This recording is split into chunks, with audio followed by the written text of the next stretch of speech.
You are tuned in to Just One Hot Mom with host Nanika Ansari. Get ready, she's about to bring that fire, that flavor, that heat, all that passion, and more from around the world and in your neighborhood. Stay tuned.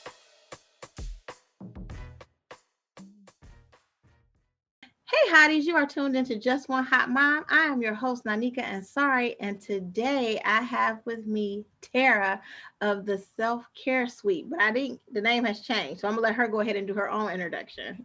Yeah, well, you got the name right. It's Self-Care Suite, yeah. But yes, I am Tara Pringle Jefferson with the Self-Care Suite. It's a online wellness community for women of color. That's me. And I love that because I love the individuality of women of color because Hmm. we need something for our own. I think people don't realize how often we need something of our own. Like self-care is so broad and general and stuff, but being a woman of color, self-care looks very different from me than it may look for another woman that's Right, not of color. right. And so tonight, you guys, we're going to do some myth busters because I believe that there are women out there struggling to self care because they can't go out and physically get self care. They're struggling at home, and we're going to give you some ways to self care at home that will help you. And so I wanted to start it out, and I wanted to ask Tara, like when you first started the self care suite, what did Uh-oh. your original self care look like for you? Well, I'll tell you this, my self-care was pretty much non-existent. Which is why it was a good thing that I created a self-care suite because otherwise, um, I was just on this. I was on the path to burnout. I was burnt out, and so before I started doing all this self-care work, self-care to me looked like um, you know, going out to eat on Friday. It looked like maybe going to the movies by myself like once a year. Um, it looked like, not putting up too much of a fuss when my husband was like, okay, you need a timeout. Like you you are tripping. Like you need to go upstairs and like calm down, you a little overwhelmed right now. So please, go upstairs, take your time out.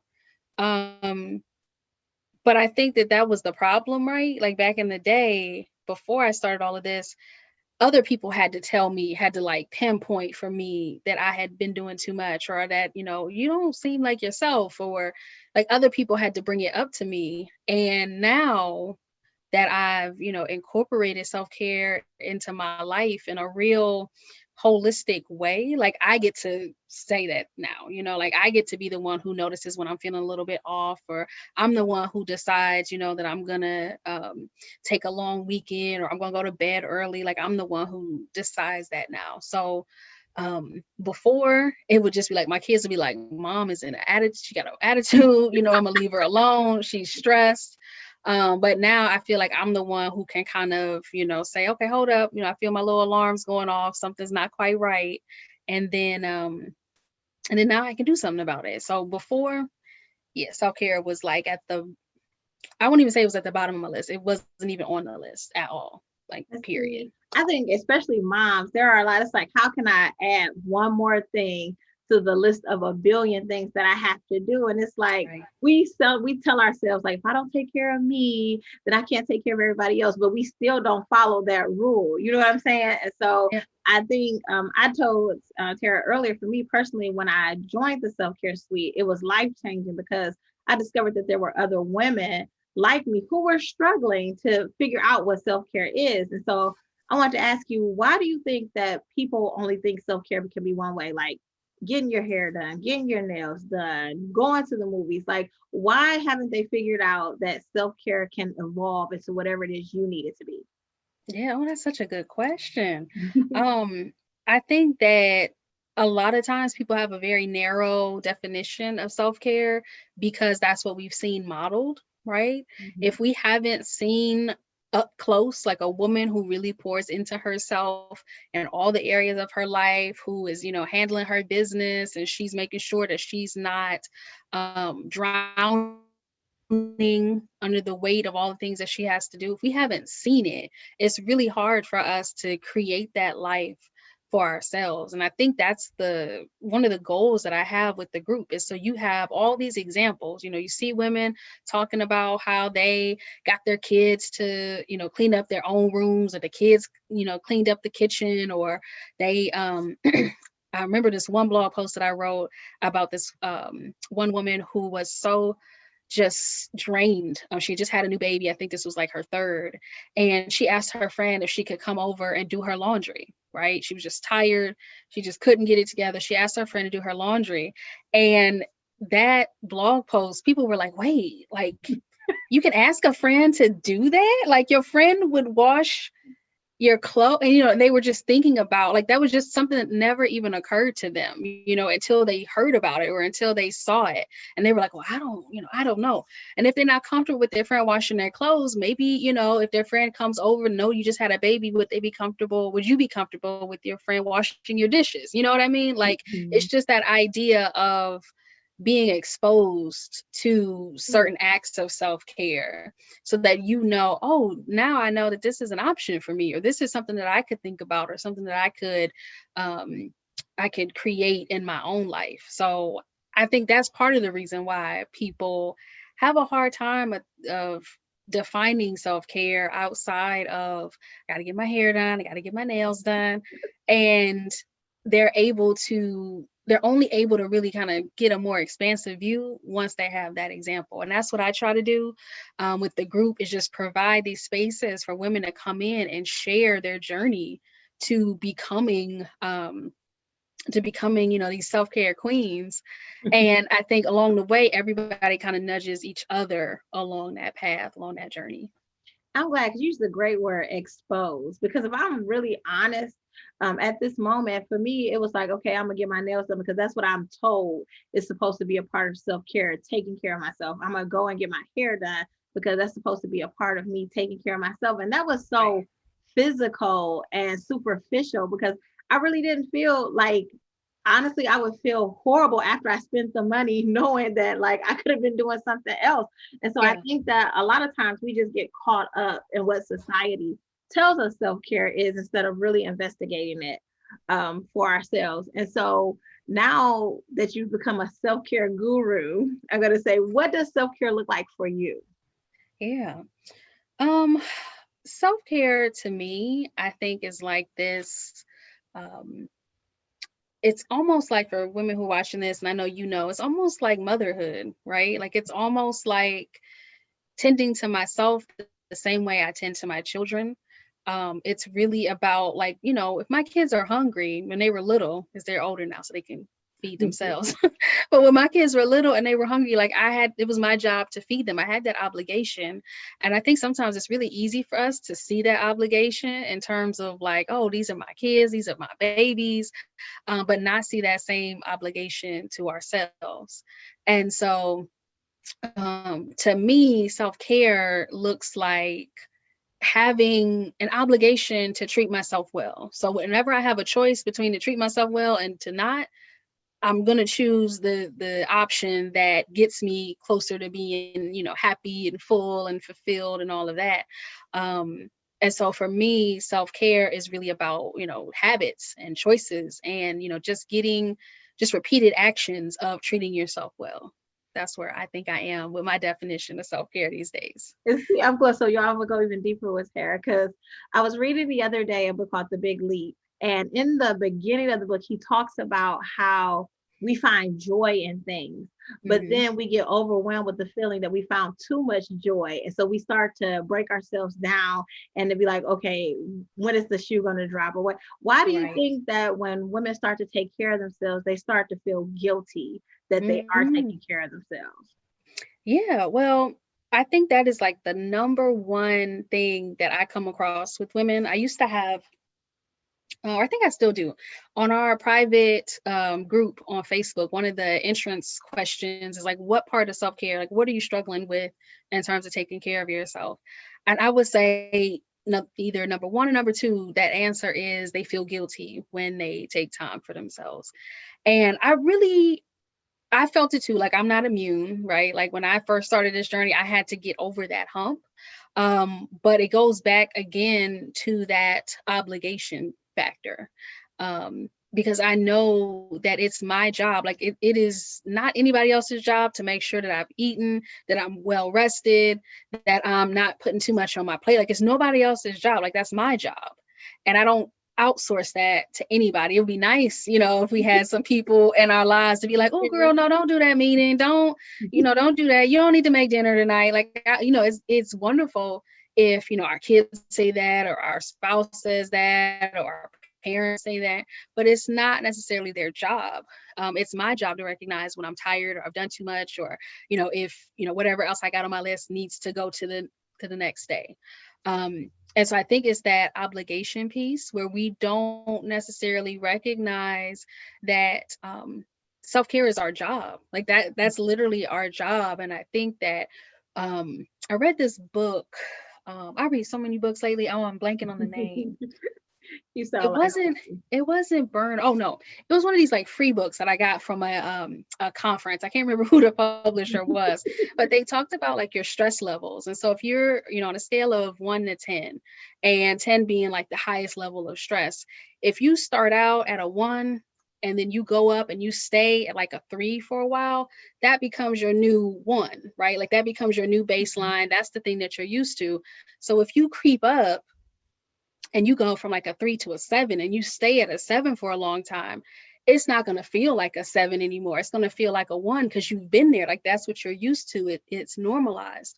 And so I think a lot of times we get used to being at that 7 level, and we don't necessarily know that that's harmful, or that, we can't stay there for that long, because that has become our day-to-day reality. And so what I try to do with my, self-care people in my community is help us see where you are. Are you at a 7? Are you at an 8? Are you at a 9? How do we bring you back down to like under a 5? How do we do that? And I think that first step is just knowing that, hey, I've been at a 10 for a really long time, and I didn't even recognize it. And so I think sometimes when, say women are at a 10 and they come down and they're like at a 6 or something now, maybe they're at a 4, it feels foreign, right? It's like, this feels good. So it can't possibly be good for me. I think there's another book that I read. I think it's like, it's either Emotional Equations or another book. Do I have it up here? I don't. But it's another book, and they said that guilt is joy plus fear, right? Yeah, okay. Guilt is joy plus fear. So like it feels good, but you're scared because it's like, ooh, what should I be doing this? Like what's really going on there?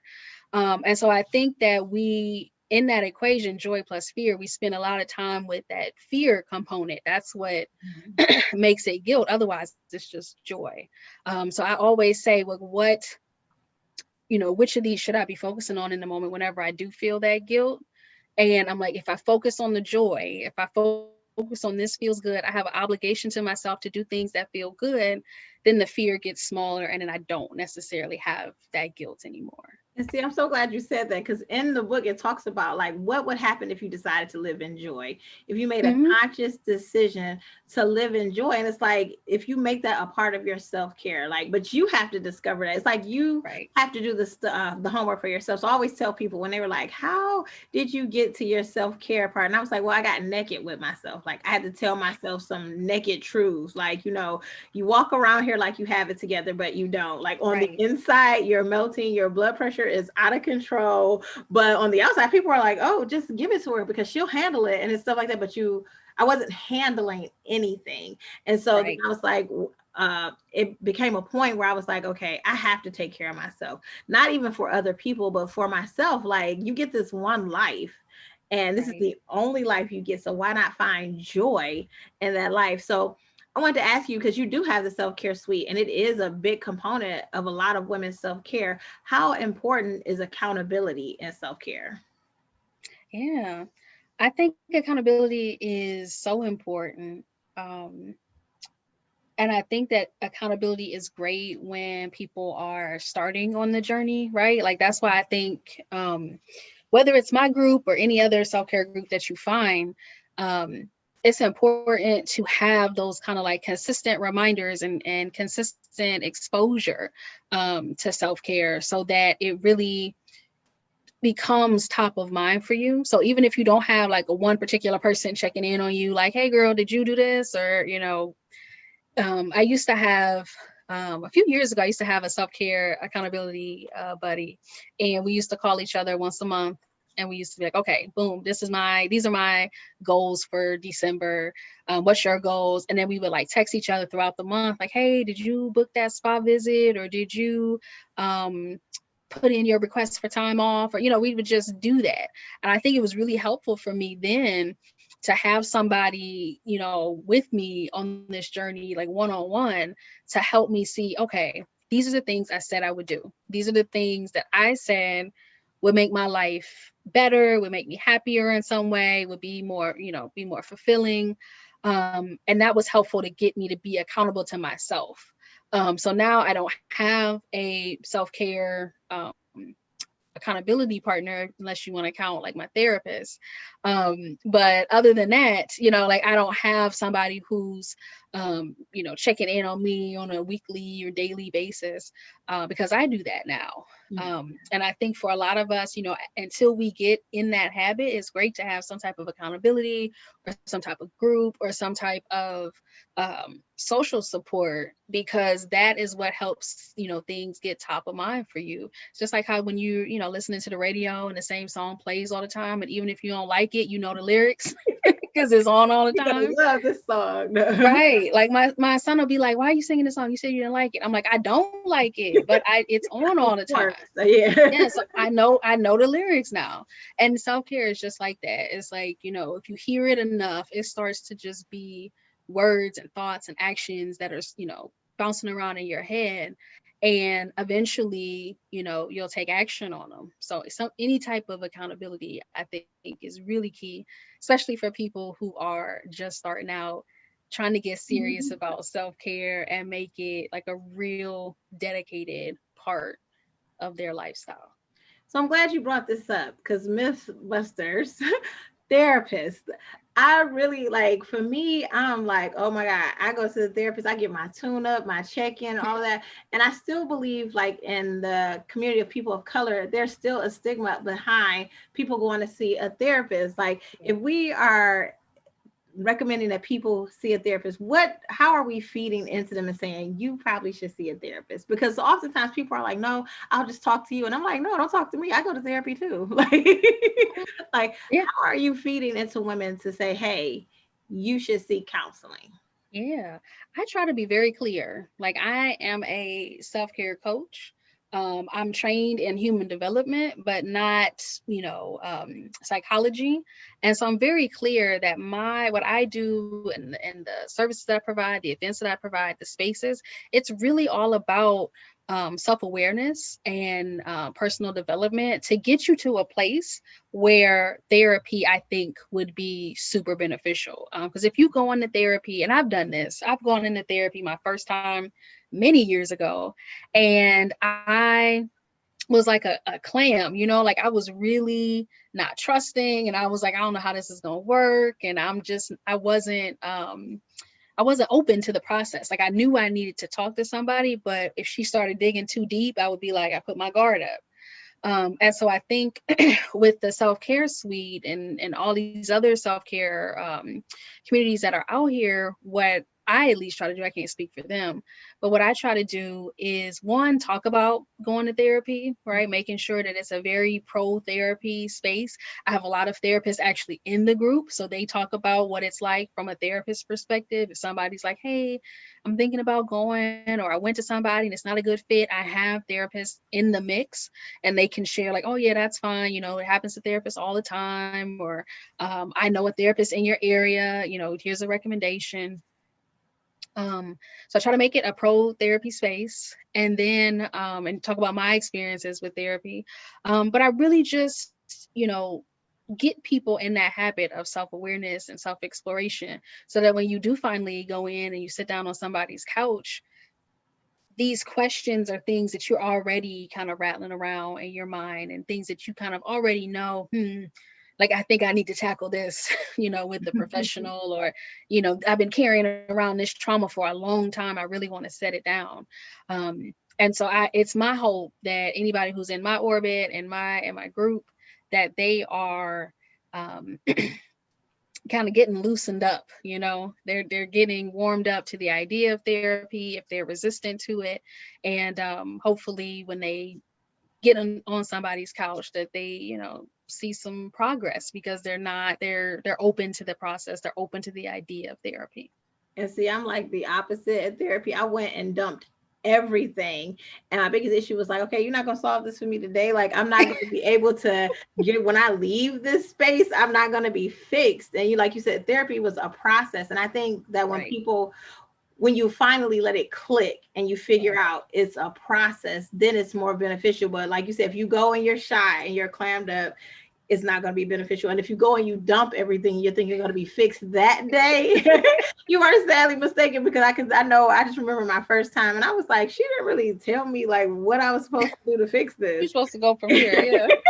And I was disappointed. And so it stopped me from going back. But then when I went back, because honestly, she was a good fit for me. When I went back and she was like, oh, okay, you came back and you figured out we're going to have to work through this. Like, this is a process. It's not you dump your problems here.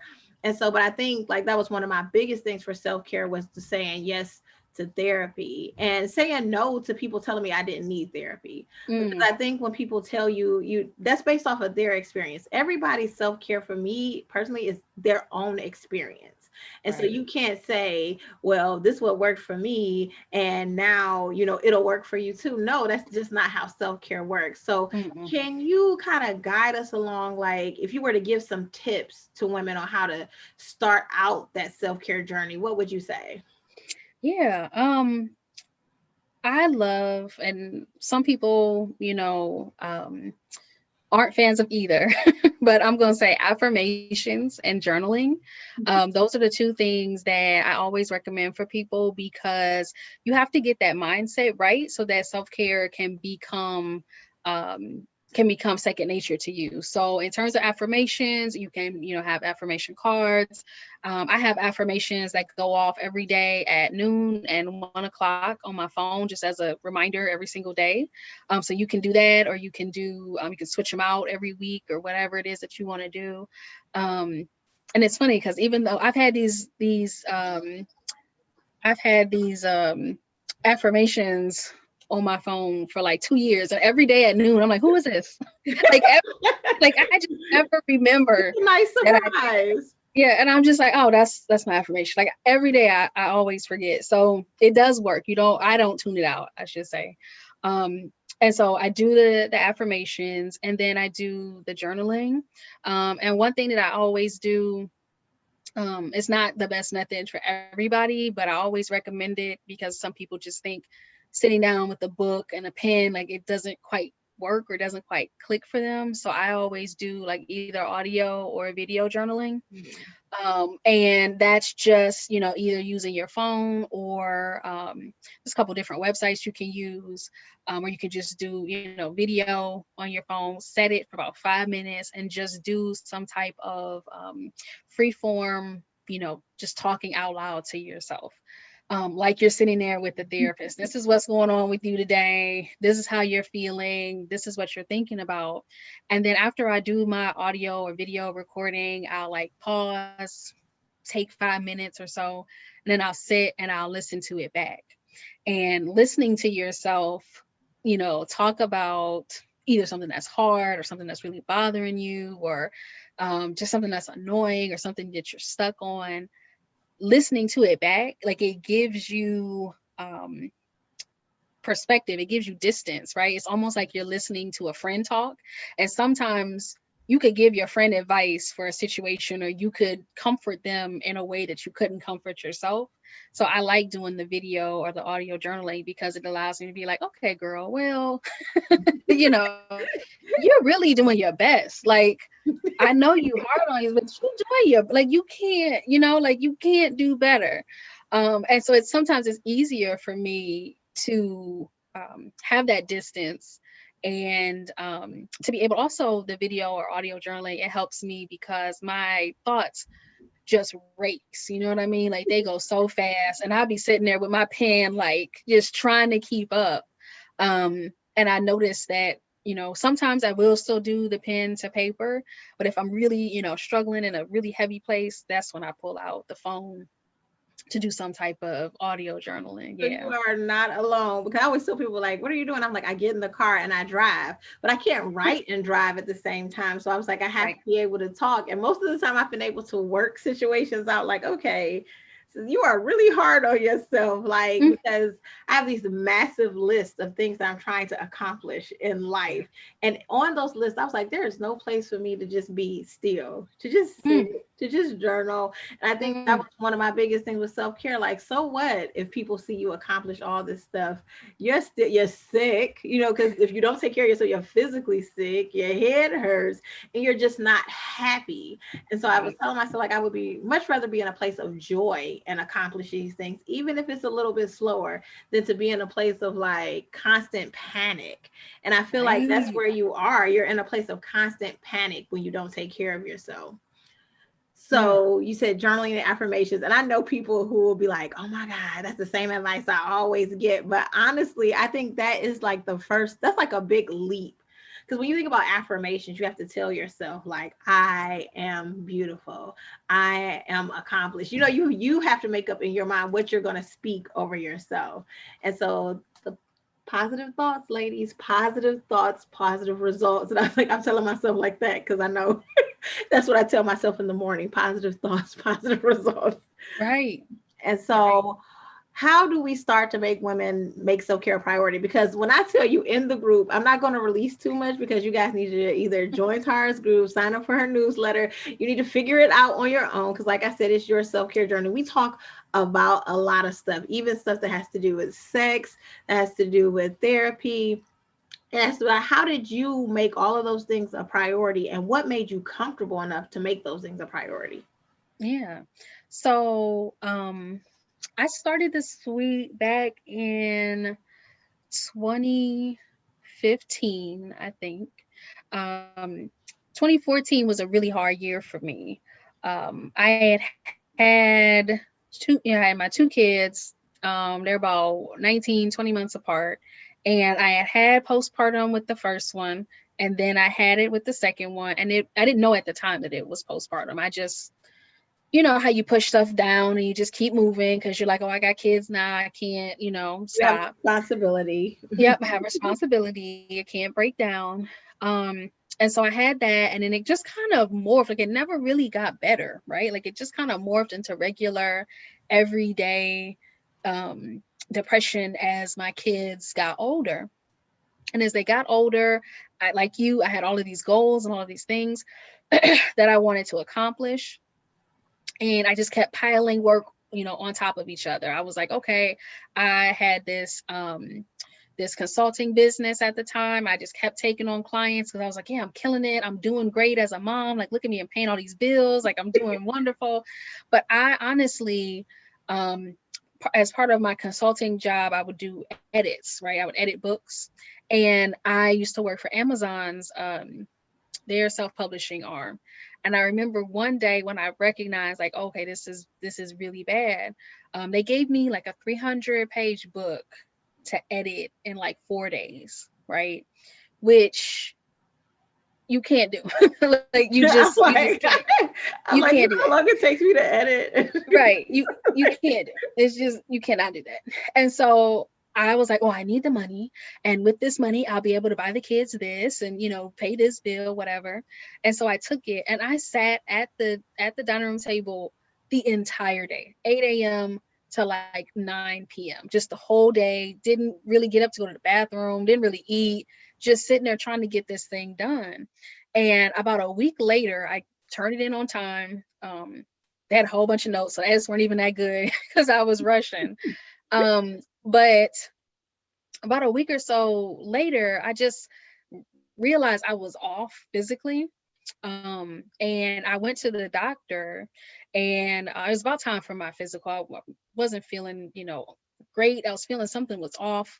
I had, hair was falling out, and I had like these rashes and stuff, like things just weren't right. And I went to the doctor and she was like, oh, has your blood pressure been high before? And I'm like, no. And she's like, okay, well, you have, this inflammation going on, and, you know, um, your stress levels are like through the roof, and it's having these types of physical effects on you. And kind of like what you said at the beginning, like up until that point, I didn't realize somebody could sit down with me, look at my blood, and know that I was stressed and overwhelmed.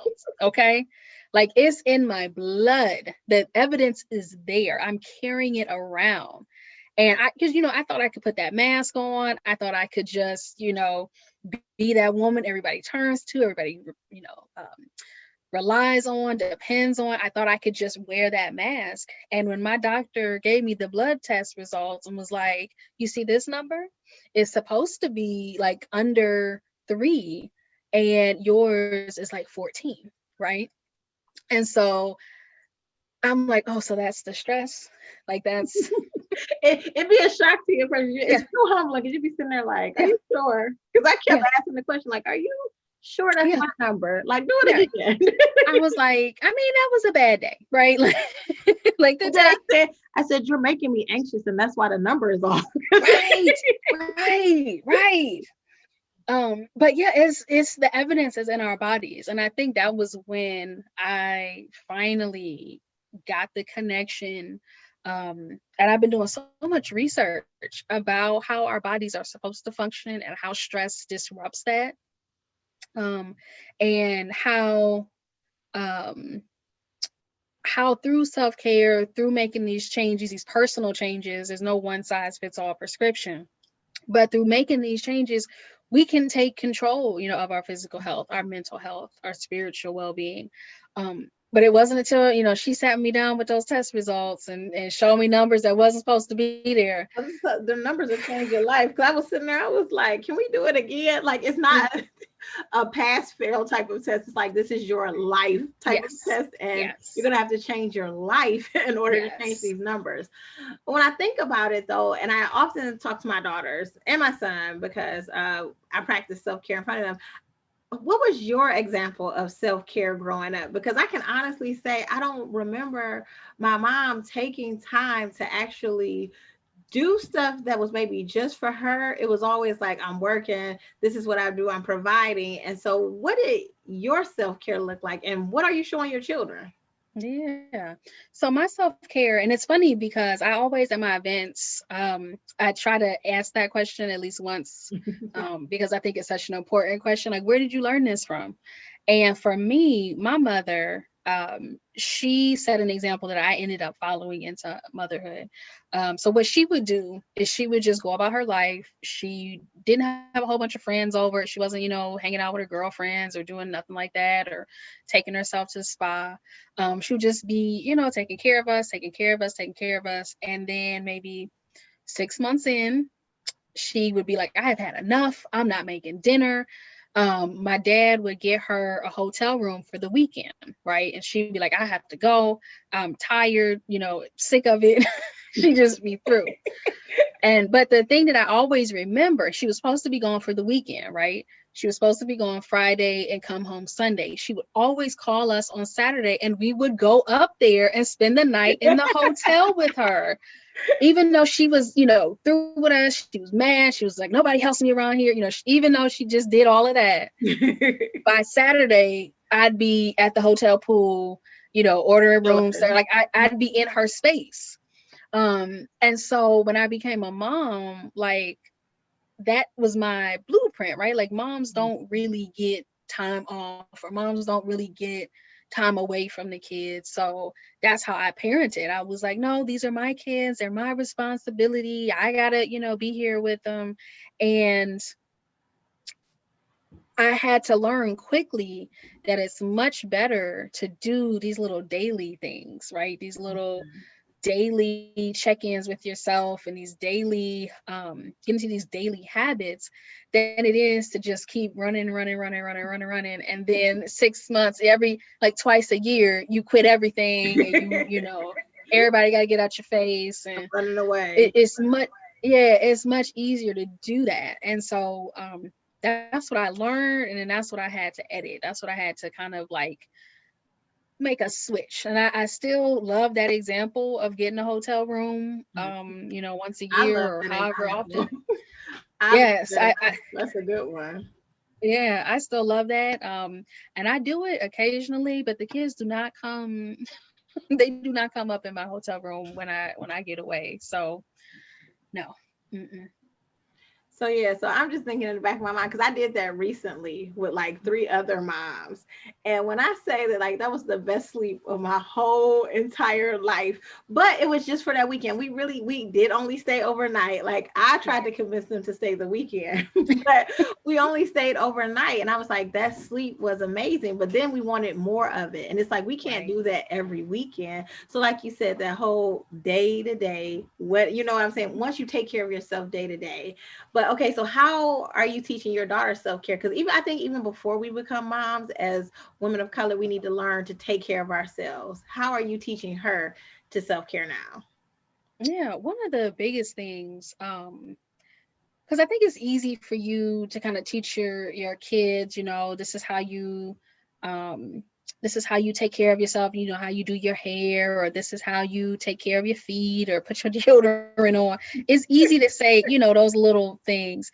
But with my daughter in particular, one thing that I'm working with her is like her voice, right? Like speaking up and advocating for herself and what do you need? And, you know, tell your dad if something we said hurt your feelings, or if somebody else says something to you that hurt your feelings and you're not sure how to handle it or what to say in response, like let us know so we can help you. Because I think for me, I grew up like as a people pleaser. I grew up thinking, I was the oldest, and I was like, well, I got to set an example, and I got to, stay in line. I don't want to be a bad example to my younger sisters. And I just had this, like, you got to be a good girl, um, just message kind of in my head. And so with my daughter, I want her to be kind, I want her to be empathetic. I want her to care about other people, but not at the expense of herself. I think that's something that a lot of us are struggling to unlearn now as adults, to not sacrifice yourself for everybody else in your life. And I will say that I think she's learning, some of these lessons. She wants to be a lawyer. And so we're doing, speech and debate and, all of these different things to help her strengthen her voice.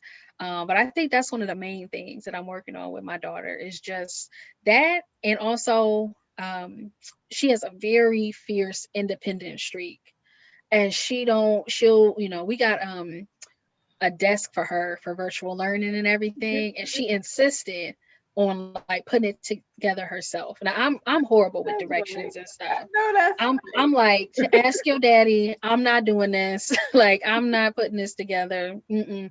And she insisted on doing it herself. And so I'm just here to remind her, like, you're smart, you're capable, you can do all of these things. And it's also not an issue if you need help sometimes. Because I think that so many of us are conditioned to believe that we have to have it together all the time, by ourselves. When I always tell my daughter, nobody anywhere at any time accomplished anything by themselves. That's what I always tell her. And so that's always my message to women, my message to my daughter, message to women in my group, people I talk to. We all need help. It's just a fact of life. And so the sooner that we understand, one, that we all need it, and two, that we're all deserving of it, I think that makes life a little easier for us. And I'm glad you said that, deserving of it. Because, like, I have my oldest daughter, Simone, is 23. And she's like, I should Mhm. have accomplished this by now. And I should have, and I'm like, well, Oh, who told you you should have yeah, accomplished that by now? Who's the guy that says you're supposed to do this? And I said, I think when you mix like the grandparents with the parents, so grandparents have this strict guide, like you're supposed to do life this way. yeah, You have parents like us now coming in like, no, let's throw that whole thing away. And so there's a bunch of mixed communication taking right. place. So the kids are like, okay, should I have this done or shouldn't I have this done? So I'm very open with her, like, it's okay if you haven't accomplished that yet. I was like, there's still room to dream. There's time to develop new dreams. And so Yeah. in her self-care journey, getting her to realize that it's okay if you don't accomplish it right now. Take time out for yourself, enjoy yourself. I'm like, you're like Right. 23. Like, Right. She's a baby. right. If I could go back to 23, I was like, I would probably be like, yeah, living it up. But, making sure that our kids understand it, because I think sometimes, especially children of color, they are raised in such a way where you are supposed to have certain things accomplished at a certain time. And you're supposed to follow this life path. And this is how it's supposed to go for you, because you have to be the best. You have to be better Right. than the best. And we've Right. all heard that speech from our parents. Like, if they do it 50%, you have to be 150%. And so I think when we plant that seed in our children, we do a lot of damage, because then when they don't accomplish something, or when they want to take a break, we don't leave room for those breaks or those eras in their development. So I'm Right. glad that she is coming out. She's like, I'm fierce, but I could also use your help. Right. Right. Mm-mm. Yeah, I'm quick to ask for help now. I'm so quick. So I'm gonna ask you, because I didn't pose this question to you before. If you could think of a book that women should read to, be like, this is gonna help you with your self-care journey, what book would that be? How many? Because I have like 50 billion books, and I know you read like I read. Yeah. Um, and see, I really have, this is where I usually keep all my books too, right here on my thing, but I moved into my office. Um, so the one book that I've been rereading a lot these days is called Burnout. Um, I can't think, it's like two twin sisters, Emily and I can't remember the other one's name. But the book's called Burnout, and it's really about um the stress that we carry in our bodies, and how do we get our bodies back to normal after a stressful event. So like, how do we release the stress and not carry it around all day or all week or all month, but rather how do we get rid of it so that our bodies feel calmer, our nervous system isn't all wired and jacked up, we don't have a fast heartbeat all the time, and not always tense, but it's really about getting us back to this calm state, this normal state, for our bodies. And that book was really helpful because it helped me to see that when I thought I was dealing with a stressor or something that was bothering me, I thought I was dealing with it. But in reality, my body didn't feel like it was safe yet. It didn't feel like the event had passed. It didn't feel like, it was safe to calm down. Like I was still on alert. And that book showed me like, okay, like now when I'm working and something isn't going right, or I get some bad news or something, like instead of just sitting there and just stewing in it, I'll still think about it, but I'm gonna go for a walk, right? I'm gonna, move while I try to figure out. On walks. Yeah, I'm just gonna go for a walk, I'm and it's like, gonna be like I'll see y'all later. I'll be back in a minute. Like, yeah, just even leave. in Like the I gotta cold, go. Yeah, I've been known to walk in snow. Like, yeah, I would just be like, okay, I'm gonna go to the park where I know the path is clear, and right. I don't care if the snow is falling around me. I think what you said is important. Okay, so I'm gonna go. You guys, I'm gonna find the book Burnout, and I'm gonna put it in the in the description here, so you guys have that. Because I read too. This was called Generational Burnout, and it was an Mm-hmm. Audible book. And it was just different stories of millennials who had experienced burnout, but who had come to the conclusion, like, it was all because I was trying to live for somebody else. Like, I was Right, living other people's dreams. And so I wasn't even sure of who I was. And right. so I burned out, and then I had to redevelop who I was. And I think the purpose of this conversation too is to get, before you get to the burnout, for you to Mm-hmm. start to realize some of these things in your life now. So after you hear this conversation and you think about, there will be triggers. I feel like there will be triggers in people's minds, Yep. like, oh yeah, well, that was me before. And you start to do that, then you'll start to be like, okay, I need to investigate what my self-care looks like for me now. Right. So I want to say thank you, Tara, for having this conversation with me this evening. I truly appreciate it. I really want women to get to a point, especially women of color, to get to a point where we get comfortable having these conversations. It's Mm, okay to say you're tired. It's okay to ask for mm, help. I wish, you know what, Tara, had started something, because I might go ask somebody to do my laundry. But I want us to Okay. get to the point where we are okay asking for help. And it doesn't mean you're weak. It doesn't mean that you can't handle your life. It means, I honestly think the opposite. It means that you can. You learn to delegate these parts of life. So, Tara, can you drop your information for us and tell people how they can get in touch with you? Sure. You can find me at my website, the Self Care Suite. That's SUITE, selfcaresuite.com. And then you can find me at the Self Care Suite on Twitter, Instagram, and Facebook.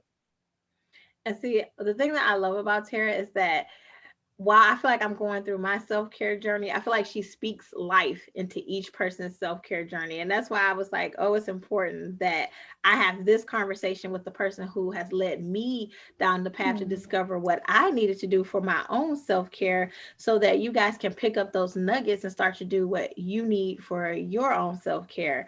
And so that we leave a legacy of it's okay. It's not selfish. It's not greedy, that it's okay for you to want to care about yourself and to actually put those plans into action. Right, So right.